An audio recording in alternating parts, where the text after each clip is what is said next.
Pa dobro, mi znamo sigurno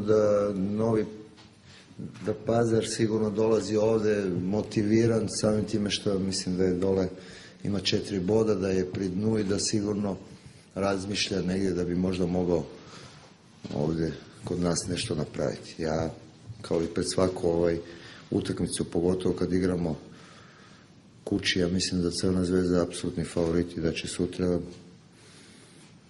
to i pokazati, da će moji igrači sigurno dati sve od sebe, što je i normalno, jer moraš na svaku utakmicu ući 100% da bi dobio. Tako da vjerujem da će biti jedna dobra utakmica, što je najvažnije, i da će ljudi doći, da će uživati.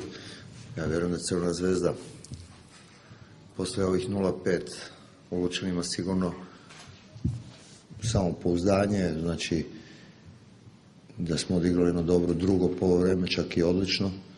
I tako da sigurno s tim idemo i na ovu utakmicu protiv Pazara, da svih 90 minuta odradimo posao i da budemo blizu igrača, da igramo prepoznatljivo kao što igra sad Crvena Zvezda, znači sa pasovima, i sigurno da neće biti lako kad se 11 igrača vrate iza lopte. Ali već smo navikli na to i tako da sigurno da nam je vrlo bitno da se da što prije gol, tako da onda ekipa sigurno se ipak mora otvoriti i da onda će nam biti puno lakše. Ja vjerujem u pobjedu i tako ću sigurno i moji igrači isto tako, sigurno su motivirani i željni da imamo priključak u vrhu. Dobar dan svima. Naravno da očekujemo pobjedu, očekujemo 3 boda. Jeste da poštujemo tu ekipu iz Novog Pazara, ali ipak smo mi favoriti i ako uđemo maksimalno ozbiljno u ovu utakmicu neće biti problema.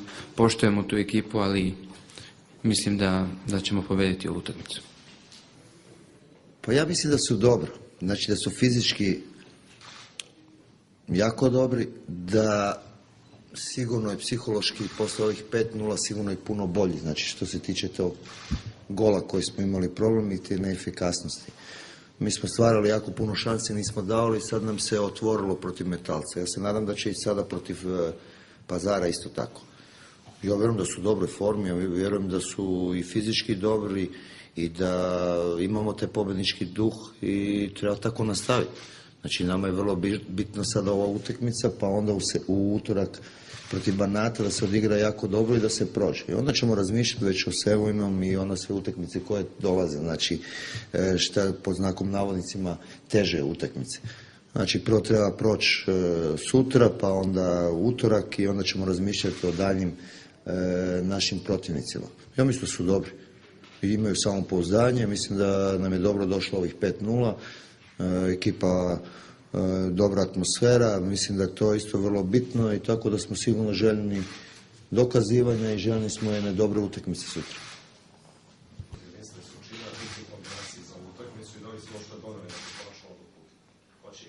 Biću kratak.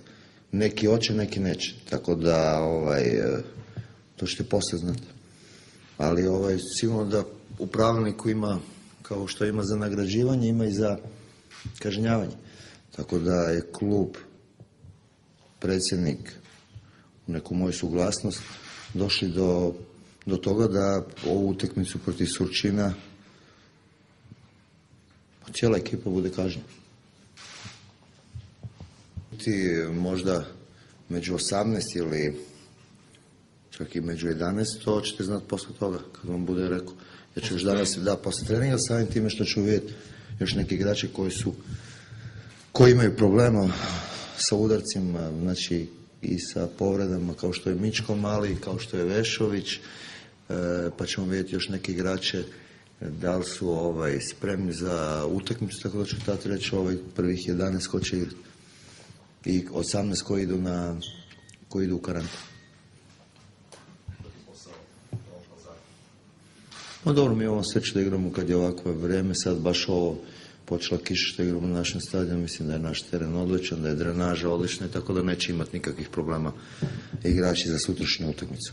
Znači neće biti blata, ali sigurno da promjene od plus 28 od jedan put na 8, 5 ili 6 stupnjeva, sigurno da je problem, ali se moramo naviknuti na to i tako zato i treniramo kroz čitavu sedmicu u 6 sati, danas imamo u 6, tako da su se igrači već polako privikli na ovu klimu, jel? I na promjene vremena. Je sve rekao, ali ja mislim da naša pas igra još bolje ide kad je mokar teren, kad lopta brže ide, tako da teren je odličan ovdje i neće biti nikakvih problema.